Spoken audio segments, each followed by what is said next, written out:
अगर 22 प्रतिज्ञा और पंचशील में से मुझे चुनना होगा तो मैं 22 प्रतिज्ञाओं को चुनूंगा कि मैं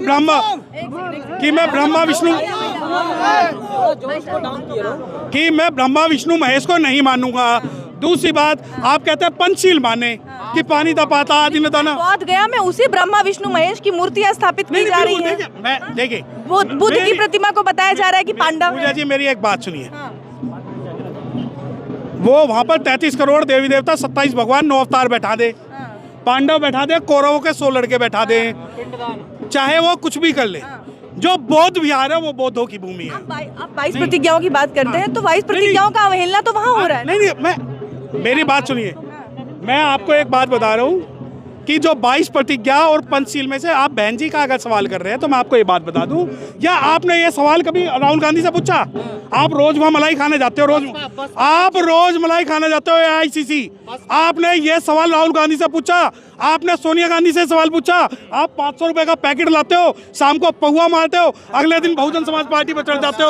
सिर्फ यही राजनीति? सिर्फ यही राजनीति?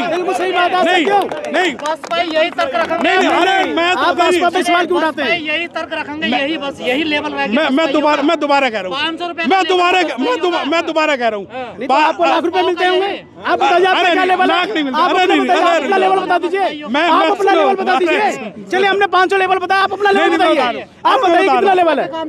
नहीं, क्यों नहीं है काम? बस काम से बताइए, ये सारे बस पे ही है ना यहाँ पे। अरे मैं नमस्कार, तो जनता लाइव देख रहे हैं आप और मैं हूं आपके साथ पूजा। और इस वक्त हम मौजूद हैं बहुजन प्रेरणा केंद्र में, क्योंकि आज जो तारीख है 15 मार्च, ये अपने आप में बहुत महत्वपूर्ण है। आज जयंती है मान्यवर साहेब कांशीराम की, जिन्होंने न सिर्फ बहुजन समाज पार्टी की स्थापना की बल्कि बहुजन समाज को राजनीति और सत्ता का रास्ता दिखाया और उनके उस सपने को, बाबा साहेब के उस सपने को साकार किया, उसे हकीकत में धरातल पर लाए, जो थी कि सत्ता में आप काबिज हों, और बहुजन समाज को सत्ता की कुंजी दी उन्होंने।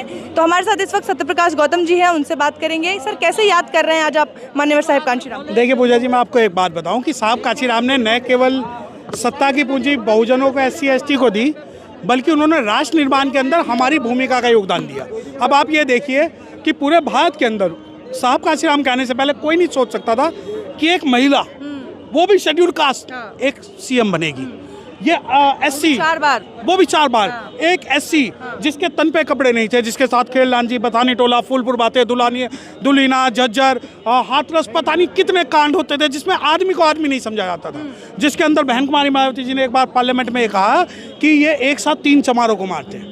और जब लोगों को मारने की बात आती थी कि शेड्यूल कास्ट कम्युनिटी का पूरा परिवार खत्म कर दिया जाता था, तो उस माहौल के अंदर जब साहब कांशीराम ने हमें सत्ता में आने का मौका दिया तो वो राष्ट्र निर्माण की एक प्रक्रिया थी। जो 5000 साल की व्यवस्था थी, वो व्यवस्था जो है साहब कांशीराम जी ने राजनीतिक रूप से बदली। अब आप ये बहुत सारे इफेंट बट हो सकते हैं, बहुत सारे सवाल हो सकते हैं कि आज हम राजनीतिक रूप से डाउन हैं, बहन कुमारी मायावती जी के साथ ये है, बहन कुमारी, बिल्कुल वो सारे के सारे जो इशूज़ हैं आप कैसे समझेंगे उसे 5000 साल के इतिहास में? आज अगर बहुजन समाज, देखिए आज जिस बहुजन समाज प्रेरणा केंद्र पे आप खड़े हैं, शायद आपको इसका इतिहास नहीं पता। इसको बनने से पहले दिल्ली के अंदर 1 इंच जमीन भी किसी शेड्यूल कास्ट के व्यक्ति को नहीं दी गई। क्या ये ताकत नहीं है? अब आप ये कहिए तो पत्थर बना दिए, इसके अंदर तो मैरिज हॉल खुलवा दो, इसके अंदर तो हॉस्पिटल खुलवा दो। ये क्या करा मायावती ने, ये क्या करा कांशीराम ने? आप बोल जाइए, आप ये सवाल कर सकते हैं, परंतु ये सवाल शुरू होगा राजघाट से, ये सवाल शुरू होगा अक्षरधाम से, ये सवाल शुरू होगा हर उस स्मारक से जो गांधी, नेहरू और RSS परिवार ने अपने लिए बनाया हुआ है। अब ये क्या मेरे अस्मिता, इसकी तो आपने बोल दिया कि बड़ी मुश्किल से इसका इतिहास आपने बता दिया, लेकिन बौद्ध गया का देखिए ना, बौद्ध गया में आप लोगों के जो आपका सबसे बड़ी विरासत है बौद्धों की, उस पे ही आप लोगों का कब्जा नहीं है। सबसे पहले पूजा जी मैं आपको थैंक यू कहना चाहता हूँ, जनता लाइव का मैं आभार करता हूँ कि इस सवाल को आपने मुझसे पूछा। और ये सवाल जो है भारत के हर उस व्यक्ति से पूछना चाहिए जो अपने आप को अम्बेडकराइट कहता है, क्योंकि मैं एक स्टेटमेंट देता हूँ कि Buddhism is complete without the Ambedkarism, but Ambedkarism is incomplete without the Buddhism. ये लड़ाई आज बोध गया को बचाने की नहीं है। ये लड़ाई ये नहीं है कि बोध गया के अंदर 4-5 मंदिर स्थापित कर दिए गए, उन्हें हटाया जाए। अब ये लड़ाई है अपनी पहचान को सुरक्षित करने की। जो व्यक्ति अपने आप को अम्बेडकराइट कहता है, जो बाबा साहब के नाम पे, रिजर्वेशन के नाम पे मलाई तो खाता है, नौकरी भी करता है, कोठी भी बनाता है, बच्चों को भी पढ़ाता है, गाड़ी लेके भी चलता है। जब आज समाज उनसे प्रत्यक्ष और अप्रत्यक्ष रूप से अपना समर्थन मांग रहा है तो वो किस बिल में दुबके हुए हैं? देखिए, अगर बहुजन समाज पार्टी इस मुद्दे को राष्ट्रीय लेवल पर नहीं उठाती तो ये बहुजन समाज पार्टी की कमी है। बहुजन समाज पार्टी का कोई भी व्यक्ति, कोई भी कार्यकर्ता, क्योंकि बहुजन समाज पार्टी एक राजनीतिक पार्टी नहीं है, एक मिशनरी पार्टी है। अब जब हम कहते हैं कि बहना तेरी सोच पे पहरा देंगे ठोक के, साहब तेरी नेक कमाई, तूने सोती कौम जगाई, तो आज कौम क्यों सो गई? और जो अगर कौम सोई भी हुई है तो उस कौम को उठाना पड़ेगा। और अब आप सोती हुई कौम की बात करें तो मुझे जबलपुर की देविका पटेल याद आ रही हैं। वो जाके कथा वाचन कर रही हैं। हाँ। उन पर हंगामा हो रहा है। ये कौन सी सोती कौम जागी है जो अभी तक कथा वाचन में लगी? देखिए, मैं तो एक बात कहता हूँ आपके चैनल के माध्यम से, मैं अभी एक वीडियो भी देख रहा जिसमें मंदिर पे जाने पे मार दिया, काट गया। देखिए, जो बहुजन समाज का, अनुसूचित जाति का कोई भी व्यक्ति या बहुजन मूवमेंट का कोई भी व्यक्ति अगर माइथोलॉजी में आस्था रखता है, माइथोलॉजी मतलब जानते हैं 33 करोड़ देवी देवता, 27 भगवान, 9 अवतारों में अगर आस्था रखता है और आस्था से वो मंदिर जाता है तो उसे आगे हंडिया और पीछे झाड़ू लगा के बाहर निकालना चाहिए। एडवोकेट है, आपको तो पता है अधिकार है वो उनका। नहीं, अब देखिए, अधिकारों और मनुस्मृति में भी तो लड़ाई है। अब सिटिंग सुप्रीम कोर्ट जजेस कहते हैं कि रामचरितमानस और गीता का भी हमें न्याय करना पड़ेगा, है ना। ये तो पंकज मित्तल साहब ने रिजर्वेशन के मुद्दे पे, दलविंदर वाले मुद्दे पे ये बात बोल दी। तो अगर आप मुझे कहें कि भाई आप तो वकील हैं, अरे मैं वकील हूँ और एडवोकेट हूँ, संविधान को मानता हूँ, बाबा साहब का सिपाही हूँ, तभी तो मैं माइथोलॉजी के खिलाफ बोल पा रहा हूँ। जितने कुंभ में लोग गए थे उसका अगर आप डाटा निकालेंगे तो यकीन मानिए उसके अंदर 70% तो शेड्यूल कास्ट मिलेगा, 20-25% एसटी और माइनॉरिटीज के लोग मिलेंगे। अब जो 60% जो कुंभ में नहाने तो चला गया और वहाँ से कोड भी ले आया, बीमारी भी ले आया। मैं आपको बताऊँ, पूरे भारत में इस वक्त कफ, कोल्ड और फीवर की महामारी फैल चुकी है, पता है ये बात। और ये सिर्फ फैली है तो कुंभ से फैली है, और फैलाई किन्होंने? इन हरिजनों और दरिजनों ने। इन हरिजनों और दरिजनों से आप ये कह दें कि आप खुद ही हरिजन वर्ड यूज कर रहे हैं। ना, देखिए मैं आपको बता दूं, अरे मुझे देखिए, I am much aware about the Dalit, Harijan and the reason.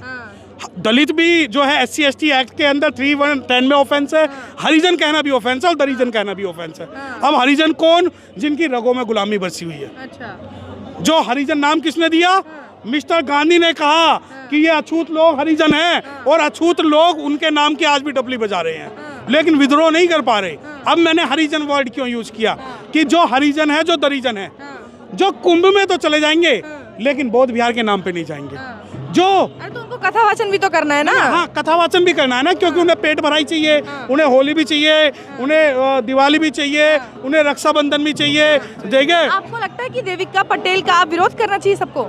ना, मैं तो चाहता हूँ कि वो शास्त्रों के हिसाब से, मनुस्मृति के हिसाब से करें। अच्छा। जैसे मान लो अगर में सीसा पी के लाके डाले ना, वो देखो मनुस्मृति बताएगी, ढोल गवार शूद्र पशु नारी ये सब ताड़न के अधिकारी। अच्छा। ठीक है। अब ये जो है, ये जो कथा, अब कथा की सुन लीजिए। आज जिस समय पे हमें संविधान पढ़ना है, हमें कथा पढ़ा रहे हो। आज जिस समय पे हमें राजनीतिक सत्ता चाहिए, आप जो है वो ढपली बजा रहे हो। और दूसरी बात, देखिए, मुझे किसी भी, मैं आपके चैनल के माध्यम से खुल के कह सकता हूँ, मुझे किसी कथा, मुझे किसी जागरण, मुझे किसी परपंच, मुझे किसी कुंभ में कोई दिलचस्पी नहीं है। और अगर आपके समाज के लोगों को तो है ना, मेरे समाज का लोग अगर कीचड़ में गिर रहे हैं तो मैं उसे एक बार उठाऊंगा। उसे बाबा साहब ने उठाने की कोशिश करी, उसे साहब काशीराम ने उठाने की कोशिश करी, उनको बहन कुमारी मायावती जी ने उठाने की कोशिश करी। और अगर फिर भी समाज कह रहा है कि हमें तो जी ढपली बजानी है, तो उन्हें जगाने का ही काम तो हमारा है, परंतु पूरे समाज को अगर डुबाने का काम करेंगे तो हम उसका विरोध करेंगे। अब जब देविका पटेल पे हंगामा हो गया, उनको धमकियां मिलने लगी, तो कानून का सहारा लिया उन्होंने। देखिए, नहीं तो वो श्राप दे देती ना देविका पटेल भी। अच्छा। जो कथा उन्होंने सुनाई है, कथा क्या सुनाई है कि महिषासुर को जब अगर मारोगे तभी जाके जो है आपके जो है त्योहार कंप्लीट होंगे। महिषासुर कौन? महिष कौन? भैंसा। महिषासुर कौन? जो मैसूर का राजा, जो आदिवासी राजा। अरे हम अपनों को मारने पे ही अगर जश्न बनाएंगे तो ऐसे, चाहे वो पटेल हो, चाहे वो चमार हो, चाहे वो जाटव हो, चाहे वो कुर्मी हो, चाहे वो धोबी हो, चाहे वो धानु को, मैं उसका विरोध करूंगा। मेरा समर्थन उसको नहीं है, नहीं समर्थन है ना बिल्कुल नहीं। अरे लेकिन वो कर सकती है ना अगर वो चाहें। करे तो उस मंदिर में जाके करे ना जिस मंदिर से धक्के मार के बाहर भगाया गया है। अच्छा, शास्त्र तो आपको परमिशन नहीं देता। शास्त्र तो कहता है कि जो महिलाएं हैं उनकी कोई जाति नहीं होती, वो एक कमोडिटी है। और शास्त्री तो कहता है कि ढोल गवाज सूद पश्चिमारी ये सब ताड़न के अधिकारी। तो या तो शास्त्रों के हिसाब से चलो। और देखिए एक बात सिंपल, मेरा जो लड़ाई है, मेरा जो रास्ता है किसी मंदिर का, किसी कथा का, किसी गुलामी का नहीं है। मेरा रास्ता स्कूल का है, कॉलेज का, विद्यालय का, पार्लियामेंट का, विधानसभा। उस रास्ते पे अगर हम चले तो बेहतर रहेगा। तो आपको लगता है कि देविका पटेल जैसे जो लोग हैं, जो युवा हैं, जो कथावाचन में जा रहे हैं, मंदिर में जा रहे हैं, इधर उधर जा रहे हैं, उन तमाम लोगों का आप विरोध करते हैं? ना विरोध नहीं करता। मैं कहता हूँ आगे हंडिया और पीछे झाड़ू लगा के शास्त्रों के हिसाब से उनके साथ व्यवहार होना चाहिए। अगर उन्होंने अपने आप को मनुस्मृति के हिसाब से ही बनाया तो उन्हें मनुस्मृति के हिसाब से ही रहने दिया। क्यों कल परसों अखिलेश यादव ने क्या कहा? अखिलेश यादव ने कहा कि बहुजन समाज पार्टी जो है वो आपका वोट ठग रही है। और दूसरी बात, ठेकेदारी की बात सुनो, हमारे पुरखों ने खून पसीना बहाया है, ठेकेदारी भी हम करेंगे। और अगर तुम्हें लगता है कि तुम्हारा राहुल, तुम्हारा पप्पू, तुम्हारा केजरीवाल ठेकेदारी करेगा तो वो दिन भूल जाओ। वो ऐसा है, सस्ते में तो मत बेचो, ठेकेदारी नहीं करो, सुनो महंगे में बेचो, सुनो, बेच तो रहे हो ना सब आप। किस कहाँ बेच दिया, सही से बेचो, कहाँ बेच दिया? अच्छे दाम मुझे एक लगो बार ना, हाँ। नहीं, दाम आपके हिसाब से लगेगा। दाम आपके, आपको आप भी सुनो, कह रहे हो ठेकेदारी अरे कर रहे नहीं, ठेकेदारी समाज की थी, समाज की है और समाज की रहेगी।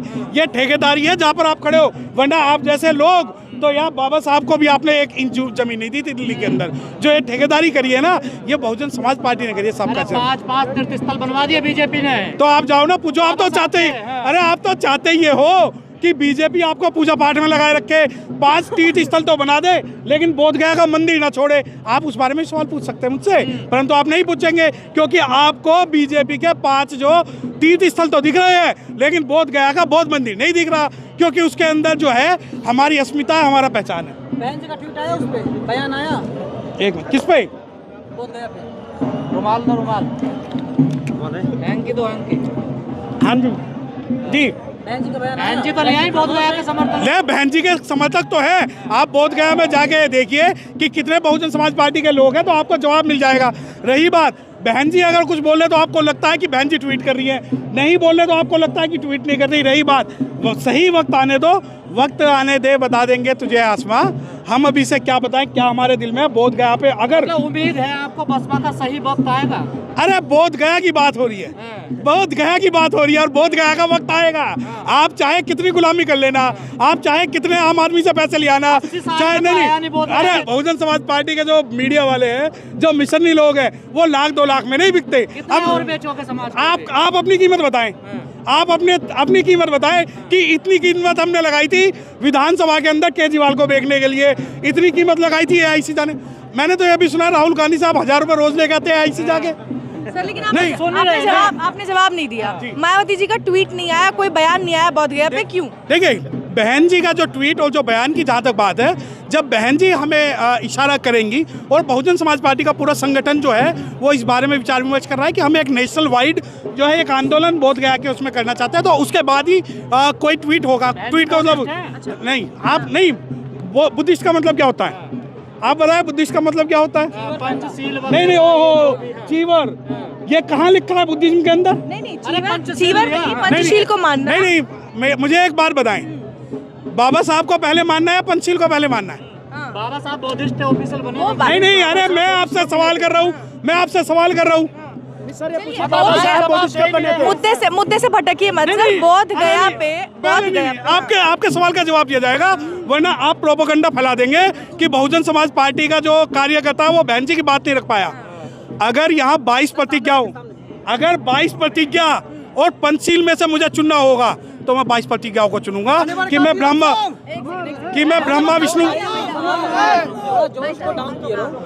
ब्रह्मा विष्णु महेश को नहीं मानूंगा। दूसरी बात, आप कहते हैं पंचशील माने कि पानी तपाता आदि ने दाना। बोध गया में उसी ब्रह्मा विष्णु महेश की मूर्तियां स्थापित की जा रही हैं। देखिए बुद्ध की प्रतिमा को बताया जा रहा है कि पांडव। पूजा जी मेरी एक बात सुनिए, वो वहाँ पर 33 करोड़ देवी देवता, 27 भगवान, 9 अवतार बैठा दे, पांडव बैठा दे, कौरवों के 100 लड़के बैठा दे, चाहे वो कुछ भी कर ले। जो बौद्ध विहार है वो बौद्धों की भूमि है। आप 22 प्रतिज्ञाओं की बात करते हैं तो 22 प्रतिज्ञाओं का अवहेलना तो वहाँ हो रहा है। नहीं, मेरी बात सुनिए, मैं आपको एक बात बता रहा हूँ कि जो 22 प्रतिज्ञा और पंचशील में से आप बहन जी का अगर सवाल कर रहे हैं तो मैं आपको ये बात बता दूं कि पंचशील से ज़्यादा इंपॉर्टेंट जो है बहुजन समाज के लिए 22 प्रतिज्ञा है।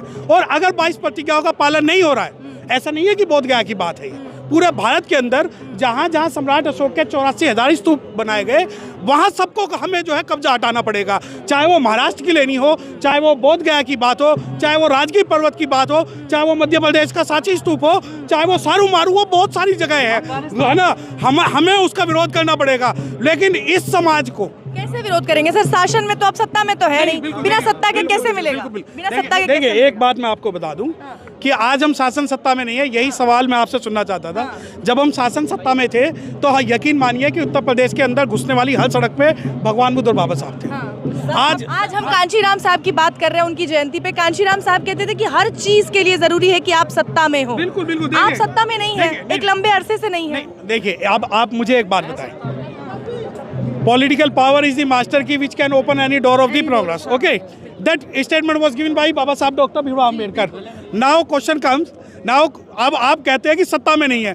अरे सत्ता में नहीं है, इसका दोष आप अगर हमें दे रहे हो और आप ये कहते हो कि महाराष्ट्र के अंदर, राजस्थान के अंदर, पंजाब के अंदर, कर्नाटक के अंदर, तमिलनाडु के अंदर और मध्य प्रदेश के अंदर भी बसपा की सरकार थी और वो आवाज़ नहीं उठाए, तो ये बिल्कुल गलत है। चर्चा है कि सतीश मिश्रा ने बसपा को हाईजैक कर लिया है, मायावती जी के रूम में जो है लक्ष्मी गणेश की फोटो है। देखिए, या तो ये भांग पी के जो सवाल आपको दिए जाते हैं, फोटो सामने नहीं, वो फोटो जो सामने आ चुकी है, ये सवालों का जो औचित्य है ये आज बुद्ध से जुड़ने का है। अरे रणनीति क्या है? बसपा के पास कोई एजेंडा? तो देखिए, रणनीति भी है, एजेंडा भी है, और यकीन मानिए 2027 के अंदर जो एजेंडा होगा वो बहुजन समाज पार्टी का होगा। सर सवाल ये है कि जब कोई अस्तित्व नहीं था बहुजन समाज का, उसके बाद एक आदमी आता है मान्यवर कांची साहब, और वो कांचीराम जी आते हैं और सबको इकट्ठा करके और 4 बार मुख्यमंत्री बना देते हैं बहन जी को। और अब जब एक बड़ी राजनीतिक पार्टी है, एक लंबा राजनीतिक इतिहास है, तब भी आप लोग एक स्टेट में नहीं जीत पा रहे हैं, तो ये बड़ा सवाल है। मेरी सुनिए, अब आप मुझसे जवाब चाहते हैं as an intellectual of the society चाहते हैं और as a representative of BSP चाहते हैं, मुझे बताइए। Representative of BSP, representative of BSP. अब मुझे एक बात बताएं कि क्या पॉलिटिकल पार्टी से समाज तय होता है या समाज से पॉलिटिकल पार्टी बनती है? समाज से पॉलिटिकल पार्टी। आज जो समाज की बात है, आप उत्तर प्रदेश में ये दोष देना चाहते हैं, लेकिन समाज सर, ये वो पार्टी है, एक मिनट, ये वो पार्टी है जिसने समाज को पहले जागृत किया, समाज को जगाया और उसके बाद राजनीति में आया। नहीं, तो आप ये कहना आज समाज कैसे साथ? तो आप ये कहना चाहते हैं कि उत्तर प्रदेश के अंदर ही सिर्फ जो है एक पॉलिटिकल पार्टी बनी, ना ही महाराष्ट्र में बनी, ना मध्य प्रदेश में बनी, ना केरला में बनी, ना तमिलनाडु में बनी, सिर्फ उत्तर प्रदेश में ही ऐसा एक जादू हो गया था क्योंकि 33 करोड़ देवी देवता, 27 भगवानों ने एक अवतार को पैदा किया था, तब जाके बहुजन समाज पार्टी बन गई। क्या आप ये कहना चाहते हैं? क्या पूरे भारत के अंदर शेड्यूल कास्ट नहीं रहते? क्या पूरे शेड्यूल कास्ट के अंदर आज भी जो शेड्यूल कास्ट है वो गोबर खाता है, रोटी खाता है? क्या उसका विवेक मर चुका है? लेकिन आप जब दोष देते हैं तो वो उत्तर प्रदेश की बहन कुमारी मायावती को देते हैं। आपको ऐसा लगता है कि हमें टारगेट जो मिलेगा, क्योंकि हमें जो फंडिंग हो रही है वो कांग्रेस से हो रही है, और हमें जो टारगेट करना बहन कुमारी मायावती को इंडिविजुअल करना है। इस समाज का बिखराव हो चुका है, और ये समाज जो है कश्मीर से कन्याकुमारी तक, इस समाज को यूनाइट कौन करेगा? मेरी बात सुनिए, ये समाज कश्मीर से कन्याकुमारी, कच्छ से कोहिमा तक जितना भी शेड्यूल कास्ट कम्युनिटी है उसमें बिखराव हो चुका है। चलो, आप बहन जी को कहते हैं कि भाई बहन जी का दोष है, पॉलिटिकल पार्टी खत्म हो गई। आज जब बोध गया के नाम पर पूरी दुनिया इकट्ठी हो रही है, परंतु भारत के सो कॉल्ड बुद्धिस्ट इकट्ठे नहीं हो पा रहे, सो कॉल्ड बुद्धिस्ट इकट्ठे नहीं हो पा रहे। जैसे मैं महाराष्ट्र के लोगों को कहता हूँ कि महाराष्ट्र के लोग ये क्लेम करते हैं कि मिशन मूवमेंट हम चलाते हैं। मैं तो चाहता हूँ कि अगर बहन कुमारी मायावती जी काम नहीं कर रही, या आपकी नज़रों में ऐसा है कि बहुजन समाज पार्टी जो खत्म हो गई, तो आप महाराष्ट्र से क्यों मूवमेंट चालू नहीं कराते? क्यों पॉलिटिकल मूवमेंट आप महाराष्ट्र में सीएम बनाइए, आप कर्नाटक में सीएम बनाइए, आपको रोका किसने हुआ है?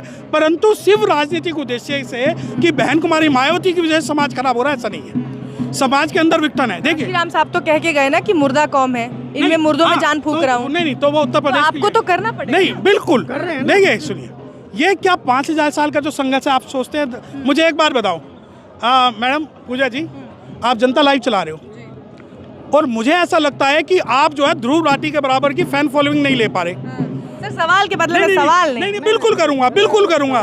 मैं तो ये चाहता हूँ ना कि जब तक जनता लाइव की बात हो तो मेरे मुंह में रवीश कुमार और ध्रुव राठी ना आए, ठीक है, परंतु आप मेरे मुंह में वो डालना चाहते हैं। मुझे पता है कि आपके पास क्या रिसोर्सेज है। अगर हो सकता है जनता लाइव के पास बहुत बड़े रिसोर्सेज होते तो हो सकता है भारत ही नहीं वर्ल्ड का प्रमुख लोगों की आवाज उठाने में आपका महत्वपूर्ण योगदान होता है। समाज पार्टी से भी कम है आपके पास रिसोर्स? नहीं, वो देखिए अभी जो बात हो रही है ना वो मीडिया मैनेजमेंट पे हो रही है। अब कंपैरिजन बराबर। अब हम बता रहे हैं ना, आजाद समाज पार्टी की बता रहे हैं। आप क्या चाहते हैं कि आजाद समाज पार्टी का बुराई करके मैं ये घोषित कर दूं कि बहुजन समाज पार्टी भी गलत है? नहीं, आप मुझे नहीं, से भी कम है आपके पास? नहीं, मैंने क्या कहा, मैंने क्या कहा, मुझे दोनों के अंदर कांटे से कांटा, क्यों ठुकरा रही है आपको? कांटे से कांटा निकालने वाली राजनीति मुझे नहीं आती। मुझे कोई कमी नजर नहीं आती बहुजन समाज पार्टी और उसकी मुखिया में, मुझे कोई नहीं, कोई कमी नहीं। अरे आपके हिसाब से थोड़ी चलेगी बहुजन समाज पार्टी, या नहीं, आपके हिसाब से थोड़ी चलेगी। या आपने ये सवाल कभी राहुल गांधी से पूछा? आप रोज वहाँ मलाई खाने जाते हो, आप रोज मलाई खाने जाते हो AICC। आपने ये सवाल राहुल गांधी से पूछा? आपने सोनिया गांधी से सवाल पूछा? आप 500 रुपए का पैकेट लाते हो, शाम को पहुआ मारते हो, अगले दिन बहुजन समाज पार्टी पर चढ़ जाते हो। सिर्फ यही राजनीति, सिर्फ यही राजनीति? नहीं, बस भाई यही तर्क रखेंगे। नहीं, अरे मैं तो सवाल क्यों उठाते हैं? यही तर्क रखेंगे, यही बस यही लेवल मैं दोबारा कह रहा हूँ, 500 रुपए मैं दोबारा कह रहा हूँ। आपको लाख रुपए मिलते होंगे, आप बताइए आपका क्या लेवल है? लाख नहीं मिलता। आप अपना लेवल बता दीजिए, आप अपना लेवल बता दीजिए। चलिए हमने 500 लेवल बताया, आप अपना लेवल बताइए। आप बताइए कितना लेवल है? काम से कुछ आ रही है? नहीं, मैं क्यों नहीं है काम? बस काम से बताइए। ये सारे बसपा ही है ना यहाँ पे? अरे मैं कितना वोट मिले हैं दिल्ली में आपको? दिल्ली में जितने मिले जो शोक की को दिखाने वाले शोक झुक गए थे, जो दलाल लोग थे जिन्होंने हमारे वोट काटे, जागरूक तो हो रहे हैं ना, धीरे धीरे जाग तो रहे हैं। ये तो आपको पता है। कौन है दलाल? दूसरे पार्टी के अंदर लोग आगे हैं जो लोग लेते हैं दलाल, कई लोग हैं, यही नेता दलाल, आपको नहीं पता है? हमारे से मुझे क्यों मिलाना चाहते हैं?